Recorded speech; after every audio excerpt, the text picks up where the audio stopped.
Sometimes life does not allow us to do what is really dear and important to us. I am a musician, and music is a very important part of my life. It's a way I express myself, a way I connect to my deeper feelings, and also a way that I connect with other people, playing with them or for them. Several weeks ago, my finger started to hurt a lot. It meant I couldn't play. Neither fiddle nor NYCKELHARPA are possible to play with a left finger that is just unmovable and very painful. At first I was really sad, frustrated and kinda desperate, because it felt like my whole music had been taken away from me and I was not able to play, and that was it. Until I started thinking differently. So I wanted to make a video to give you a few tips for when you cannot play. For whichever reason, maybe your body is not cooperating, or maybe you're traveling, or you don't have your instruments with you, maybe they're getting repaired or something, or maybe like the environment is not right, you cannot play because it's too loud or people are sensitive, or whichever reason which makes it impossible for you to play your instruments. My first tip is to use this time to listen to a lot of music. But careful, when I say listen, I don't mean just have it playing in the background while you do and think about something else. But listen to it with purpose, with attention, and analyze what you're listening to. Especially listen to, and even better, watch videos of great musicians. Those musicians you really admire and you look up to.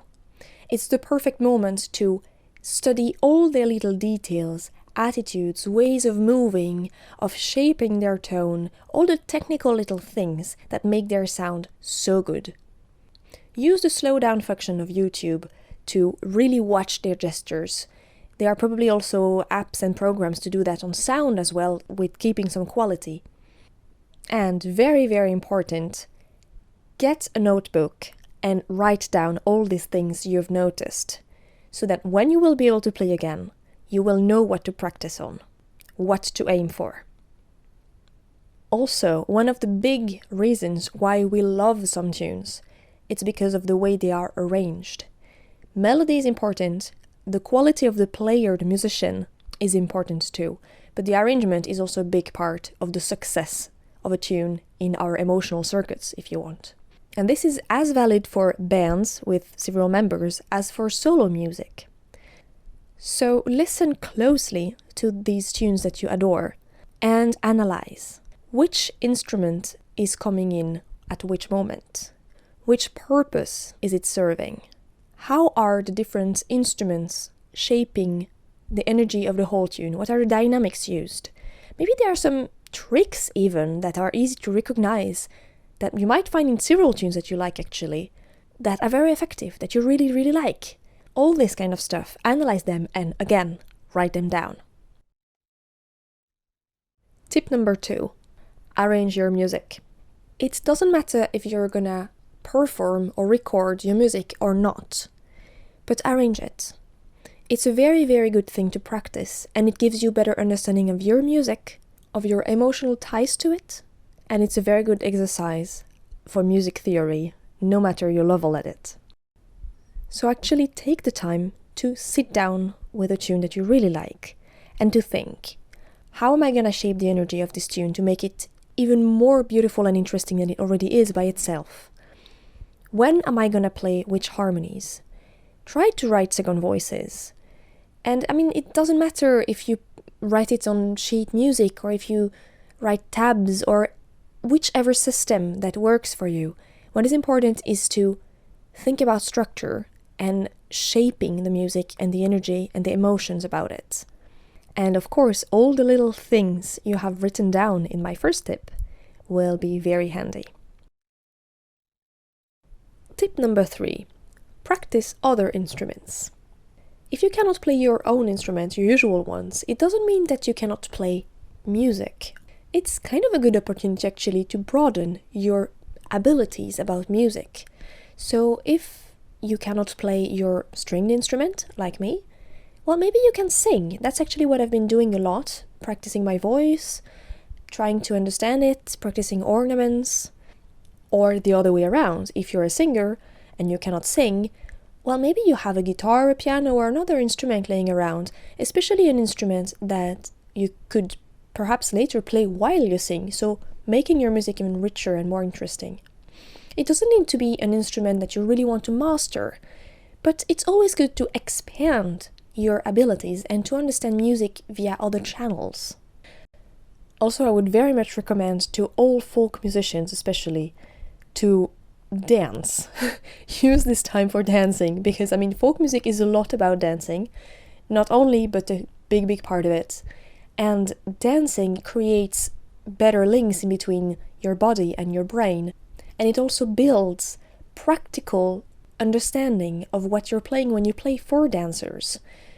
I would also very much recommend all musicians basically to play at least a little bit of percussions at some point, because it's one of the best ways to really understand rhythms and tempo and earn the divisions and to get more comfortable with the rhythm in general.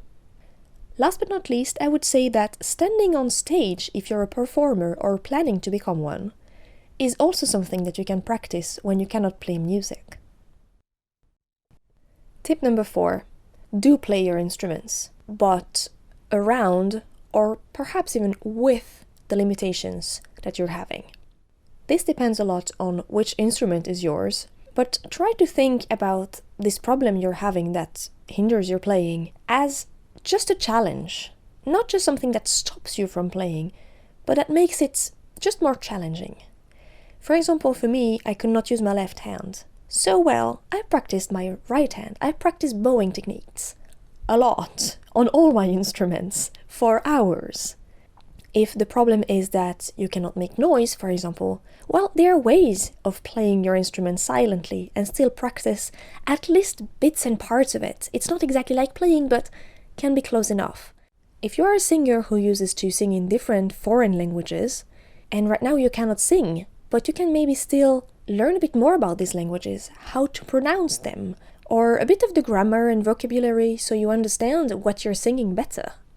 As said, this tip depends a lot on what instrument is yours and what the problem is, but try to think around the problem, or even with it. Use it as a challenge, as a way to be more creative and to rediscover your instruments in techniques and sounds and ways of using it that you maybe didn't think about or that you just never explored before.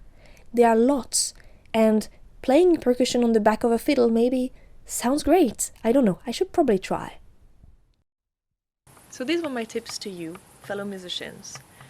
And I think that the ways of thinking I have developed in this video can be used for totally different subjects than music. For example, how to do stuff that you would normally do socially and or traveling when there is a big virus and a crisis in the whole world, making you unable to meet a lot of people nor travel. I am absolutely sure that most of the things that we'll enjoy doing can still be done, just if we accept to take a bit different angles to things. About my finger, this explains why I am not recording music at the moment. I still have a few videos where I play that have recorded before I got my problem with my finger. But apart from these, I cannot play at the moment. I can play a little bit, but I have to be very careful because I don't want to see this problem becoming chronic. I am working on it with a physio.